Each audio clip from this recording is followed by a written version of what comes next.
하나님께서는 오늘 9절 말씀부터 내일 본문이 되는 이 40절 말씀까지 거짓 선지자들의 죄를 낱낱이 밝혀주시고 죄에 대한 심판과 회개를 선포하십니다.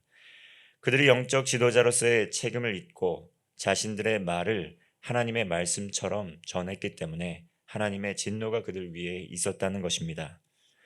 오늘 본문의 말씀은 앞서 나누었던 예레미야 14장 14절 말씀에서 오늘 본문에 나타나는 그 말씀들을 잘 정리하여 전하고 있습니다. 예레미야 14장 14절 말씀입니다.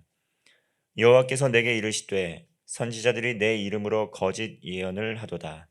나는 그들을 보내지 아니하였고 그들에게 명령하거나 이르지 아니하였거늘 그들이 거짓 계시와 점술과 헛된 것과 자기 마음의 거짓으로 너희에게 예언하는도다. 거짓 선지자들이 거짓 예언을 하였는데 그들은 하나님께서 보내신 이들이 아니었다라고 말씀하고 있습니다. 하나님께서 그들에게 하시지도 않았는데 거짓 계시와 점술, 헛된 것과 자기 마음으로 거짓으로 예언을 하였다고 그들의 죄를 낱낱이 밝혀 주신 것입니다. 그렇다면 이러한 거짓 선지자들을 보는 예레미야와 같은 참된 선지자들의 마음은 어떠하였겠습니까? 그것이 오늘 9절 본문의 말씀에 잘 나타나 있습니다.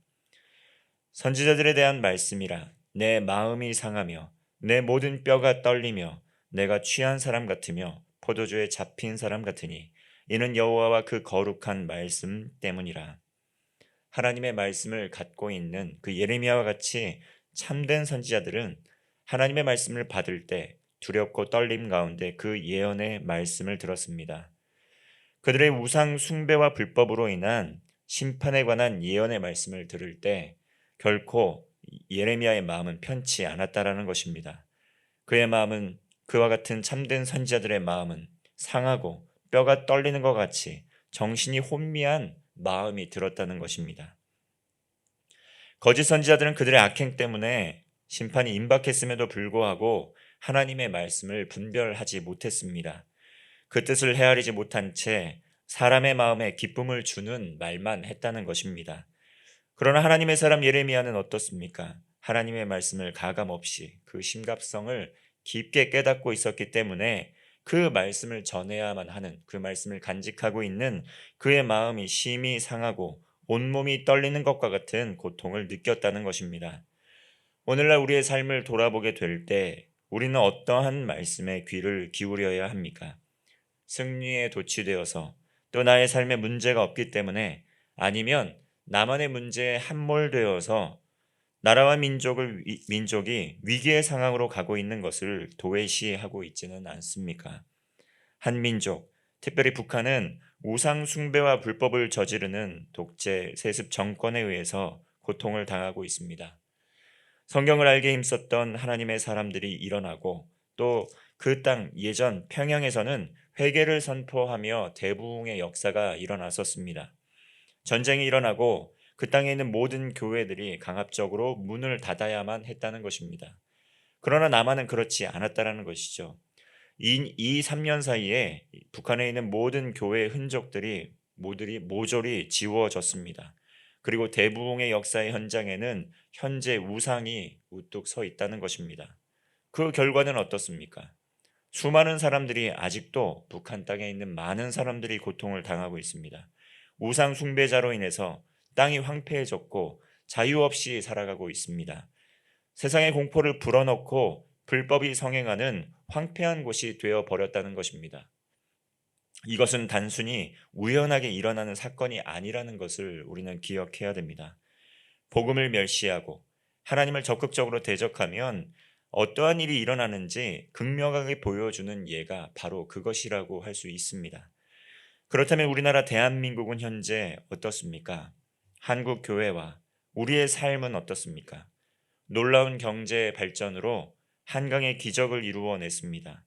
과거에는 상상할 수 없는 문화적 영향력을 과시하면서 전 세계 우리나라의 이름이 드높이고 있습니다. 여러모로 선진국의 반열에 오르게 되었습니다.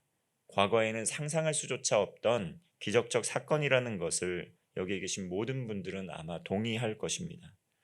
그런데 이와 더불어 일어나고 있는 것은 무엇입니까? 그것은 바로 물질 만능주의가 우리의 삶에 팽배해졌다는 것입니다. 그리고 젊은이들은 깊은 좌절과 절망 가운데 있다는 것입니다. 물질의 풍요와 부요함이 그들에게 참된 기쁨을 주지 못하고 절망 가운데, 우울 가운데 살아가고 있는 우리의 다음 세대들 참 많다는 것입니다. 개인의 안위와 성공에 몰두하면서 복음의 영향력을 세상에 흘려보내는데 인색한 상황에 이르게 되었습니다. 세상은 교회를 조롱하고 또 교회 내 다음 세대들도 신앙의 의미와 복음의 그 깊은 가치를 경험하지 못하고 말씀의 진리를 잘 알지 못한 채 교회를 떠나가고 있습니다. 10절의 말씀입니다. 이 땅에 간음하는 자가 가득하도다. 저주로 말미암아 땅이 슬퍼하며 광야의 초장들이 마르나니 그들의 행위가 악하고 힘쓰는 것이 정직하지 못함이로다. 바로 이것은 유다의 멸망의 때에 일어났던 일들입니다. 어떠한 일들이 일어났습니까? 간음이 팽배하였다 말씀합니다. 이 간음은 육체적인 간음, 영적인 간음, 우상 숭배와 도덕적 타락 그 두 가지를 말씀하고 있는 것입니다. 그로 인해 유다 땅에 재앙이 찾아왔다는 것입니다. 하나님 보시기에 그 행위가 너무나도 악하고 정직하지 못하였기 때문입니다. 우리는 얼마 전까지도 코로나19로 인해서 인간의 무력함, 아무것도 할 수 없다라는 절망감 깨닫게 되었습니다. 그리고 한 생명이 참으로 허망한 결말을 맞이할 수 있다는 그러한 깨달음도 갖게 되었습니다. 하나님 앞에 개인의 기도로 나아갈 뿐만 아니라 이제는 이러한 것을 시대를 분별할 수 있는 영적 또 분별력을 가지고 나라와 민족을 위해 다시 세계 열방을 위해 기도해야 될 때입니다. 하나님께서 은혜 주시기를 긍휼을 베풀어 주셔서 이 땅을 회복시켜 주시기를 위하여 기도해야 할 때라는 것입니다. 하나님께서는 11절과 11절부터 14절의 말씀처럼 사람의 모든 행위를 감찰하시는 하나님이시기 때문에 진실함으로 또 전심으로 우리는 하나님 앞에 서야 합니다. 13절의 말씀을 보면 사마리아와 선지자들 가운데 우매함을 보았다 이야기하고 있습니다. 이미 사마리아는 어떻습니까? 사마리아는 아수르의 손에 의해서 멸망을 당한 상태입니다. 그들 선지자들 가운데서도 우매함을 보았다 이야기하는 것입니다. 그들이 바알을 의지하였고 또 예언하면서 이스라엘 백성들 우상 숭배의 길로 빠지게 했다는 것입니다. 바알은 풍요의 신이었습니다. 그리고 그 신은 참된 신이 아닌 헛된 신이었습니다. 헛된 풍요를 주는 바알을 의지했던 사마리아는 그 불순종과 우상 숭배로 인해 멸망을 하였다는 것입니다. 그리고 그들을 믿으라고 이야기했던 거짓 예언을 선포했던 그 사마리아의 선지자들 가운데 그러한 우매함을 보았다 말씀하는 것입니다.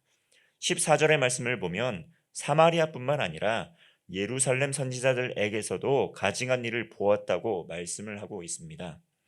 간음과 거짓, 악을 행하는 자의 손을 도리어 강하게 해서 그 악행에서 돌이킴이 없게 하였다는 것입니다. 말씀을 선포하지만 잘못된 길로 가고 있지만 그 악을 행하는 이들에게서 회개가 일어나지 않았다는 것입니다. 하나님 앞에 마치 그것은 소돔과 같았다. 그리고 고모라와 같았다라고 말씀을 하고 있습니다. 사마리아와 유대의 선지자들, 이 영적 지도자들 분명히 하나님 앞에 우상 숭배의 길을 가고 있고 불법을 행하였는데 하나님께서 복을 주시기를 간구했다는 것입니다. 마치 죄악으로 멸망당했던 소돔과 고모라와 같았다. 영적 분별력이 없고 무지하여서 멸망의 길을 가고 있음에도 불구하고 하나님의 뜻과는 다른 기도를 하고 있었다는 것입니다. 하나님께서는 유다의 제사장들이 성전에서 악을 행하는 것도 보았습니다. 그리고 선지자들이 거짓으로 말씀하는 것도 지켜보셨습니다. 하나님께서는 모든 영적 지도자들과 그들의 삶, 그들의 중심에 있는 것을 면밀하게 지켜보셨다는 것입니다. 이러한 말씀을 듣고 읽는 저 역시도 하나님 앞에서 코람데오의 삶을 살아야 함을 깊이 깨닫게 됩니다. 하나님의 말씀으로 삶을 돌아보고 회개하고 하나님의 말씀을 가감없이 또한 전해야 함을 깨닫게 된다는 것입니다. 우리는 현재 한반도 역사상 가장 부유하고 풍요로운 시대를 살아가고 있습니다. 그러나 그 이면에는 어떻습니까? 마치 솔로몬의 시대처럼 짙은 어둠의 일면 분명히 보이고 있다는 것입니다. 교회에서 신앙의 본질이 흩어지게 지기 시작했다는 것이죠. 말씀의 그 뜨거운, 기도의 그 뜨거운 열기가 식어지고 있는 것을 우리는 눈으로 목도하고 있습니다. 말씀대로 살아가기보다는 삶의 문제들과 타협하면서 점점 하나님보다, 공동체보다 개인의 삶을 더 우선시하는 문화 영향력 가운데 살아가고 있습니다. 하나님 나라에 대한 공동체의 의식이 희미해지고 또 그 하나님을 조롱하고 멸시하는 그런 냉소적인 분위기가 팽배한 시대를 살아가고 있습니다. 어둠을 밝히는 길은 무엇입니까? 그것은 바로 다시 하나님의 말씀으로 돌아가는 것입니다. 날씨를 보며 천기를 헤아릴 줄 알듯이 이 시대를 바라보며 영적 분별력을 가지고 하나님의 음성에 귀를 기울여야 한다는 것입니다. 말씀을 가르치고 또 성경의 말씀대로 익히고 배우는 것입니다. 요시야가 실패했던 그 신앙 개혁을 교훈 삼아서 다시금 우리는 성경으로 돌아가고 배우고 가르치는 일에 힘을 써야 한다는 것입니다. 모든 부흥의 중심에는 무엇이 있었습니까? 그 부흥의 중심에는 말씀의 회복이 함께 있었다는 것을 우리는 기억해야 합니다. 18절의 말씀입니다. 누가 여호와의 회의에 참여하여 그 말을 알아들었으며 누가 귀를 기울여 그 말을 들었느냐? 하나님의 말씀을 알고 깨닫고 듣기에 힘을 써야 합니다. 하나님의 말씀의 자리로 돌아가게 될 때 비로소 우리에게 보이지 않았던 것들이 보이기 시작한다는 것입니다. 삶의 모든 문제의 실마리들과 해결책이 보이기 시작한다는 것입니다. 모든 불신앙 또 불신, 우리의 삶에서 떠나가고 하나님의 말씀 앞에 코람데오의 신앙으로 하나님의 말씀 앞으로 기꺼이 돌아가고자 하는 그러한 움직임이 필요하다는 것입니다. 말씀으로 가정과 교회, 나라와 민족, 세계 열방을 위하여 기도하며 나아가는 것입니다. 21절과 22절의 말씀입니다.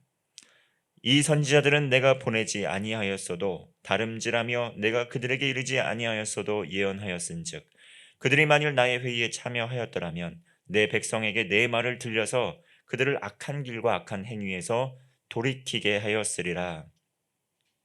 거짓 선지자는 하나님께 보냄을 받지 않았습니다. 오늘날 성경에 있지 않은 그러한 가치들, 또 성경에서 하지 말라고 하는 것들, 막고 있는 것들도 괜찮다며 자부하며 나아가는 거짓된 말씀들이 참으로 많습니다. 열심으로 예언을 했다는 것입니다. 그러나 그러한 말씀으로 하나님 보시기에 악한 행위들이 전혀 달라지지 않고 오히려 멸망의 길로 나아가고 있다는 것입니다. 이 말씀을 보면서 설교자는 두렵고 떨리는 마음으로 하나님의 말씀 앞에 서야 함을 깨닫습니다. 듣기에 좋은 말씀, 또 달콤한 말씀, 희망의 말씀뿐만 아니라 하나님의 말씀 가감없이 전해야 함을 두렵고 떨리는 마음으로 전해야 함을 깨닫습니다.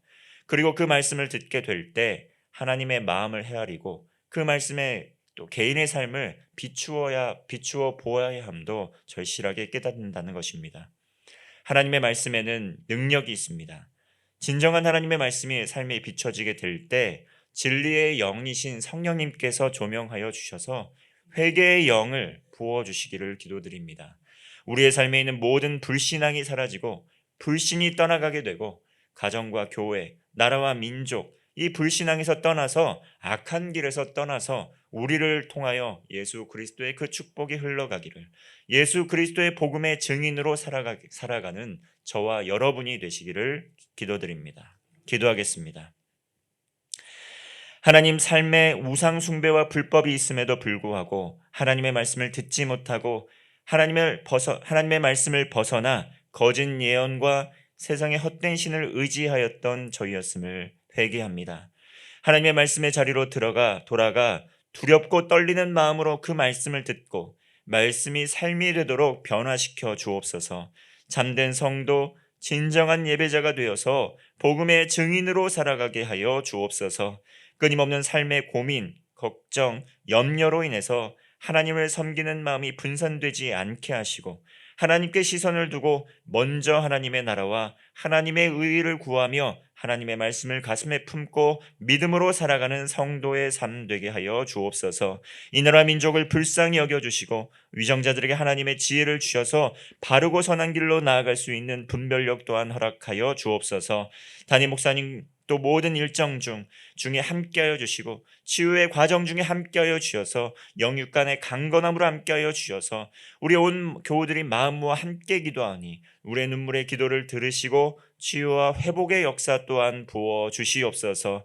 이 시간 가정과 건강의 회복을 위하여 기도하는 성도들 있습니다. 사업체를 위하여 간절히 기도하는 성도들 있습니다. 주님께서 그들의 근심과 눈물을 거두어 주시고 고난과 고통과 시련의 시간을 통하여 하나님을 깊이 만나고 믿음이 더욱 깊어지고 힘주시는 하나님을 만나는 영적 체험의 시간 되게 하여 주옵소서. 하나님께서 친히 안수하여 주셔서 환우들을 치료하여 주시고 위로와 소망이 되어 주옵소서. 이 모든 간구 예수 그리스도의 이름으로 기도하옵나이다. 아멘.